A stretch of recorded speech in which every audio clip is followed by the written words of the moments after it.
sejarah.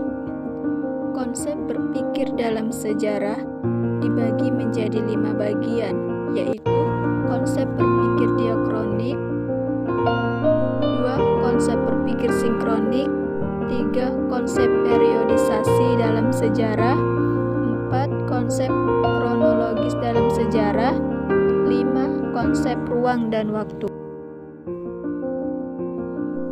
Konsep berpikir diakronik. Kata diakronik yaitu secara etimologi berasal dari bahasa Yunani, dia dan kronos. Dia mempunyai arti melintas, melampaui, atau melalui, sedangkan kronos berarti waktu. Jadi, diakronik berarti sesuatu yang melintas, melalui, dan melampaui waktu yang panjang, tetapi dalam batasan ruang. Terdapat beberapa ciri cara berpikir diakronik, antara lain: 1. Digunakan dalam ilmu sejarah. 2. Menekankan pada proses dan durasi waktu. 3. Bersifat historis atau komparatif. 4. Bersifat vertikal, memanjang berdasar dimensi waktu. 5. Bersifat dinamis. Yang selanjutnya adalah konsep berpikir sinkronik. Konsep sinkronik berasal dari bahasa Yunani, yaitu syn yang memiliki arti dengan dan kronos yang berarti waktu. Terdapat beberapa ciri konsep berpikir sinkronik, antara lain: 1. Kerangka berpikir sinkronik mengamati kehidupan sosial secara meluas berdimensi ruang. 2. Konsep berpikir sinkronik menandang kehidupan masyarakat sebagai sebuah sistem yang terstruktur dan saling berkaitan antara satu unit dengan unit. 3. Menguraikan kehidupan masyarakat secara deskriptif dengan menjelaskan satu demi satu bagian. 4. Memiliki sifat statis.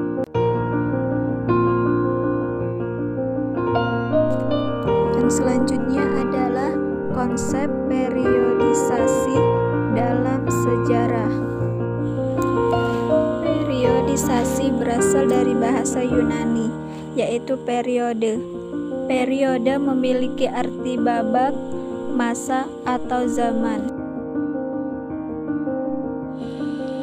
Periodisasi dapat diartikan sebagai pengelompokan peristiwa-peristiwa sejarah ke dalam suatu babak, masa, atau zaman.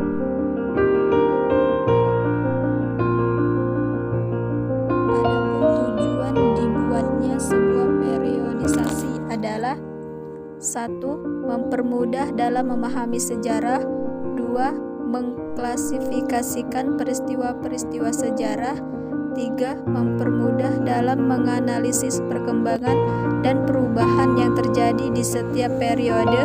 4. Menyederhanakan rangkaian peristiwa sejarah.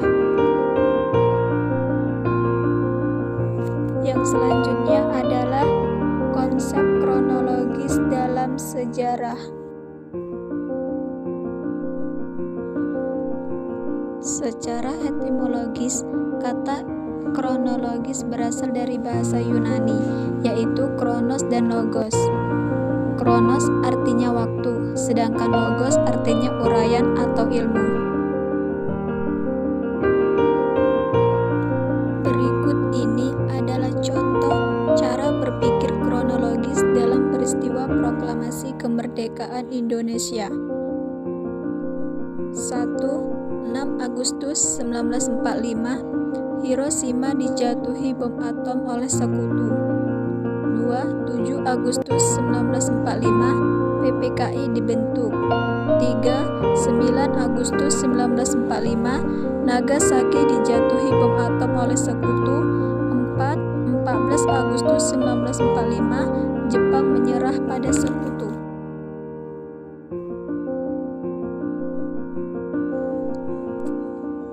Selanjutnya adalah konsep ruang dan waktu.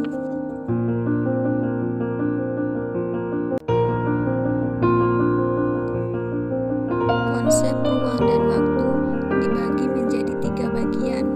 Yang pertama, manusia. 2, ruang. Ketiga, waktu. 1.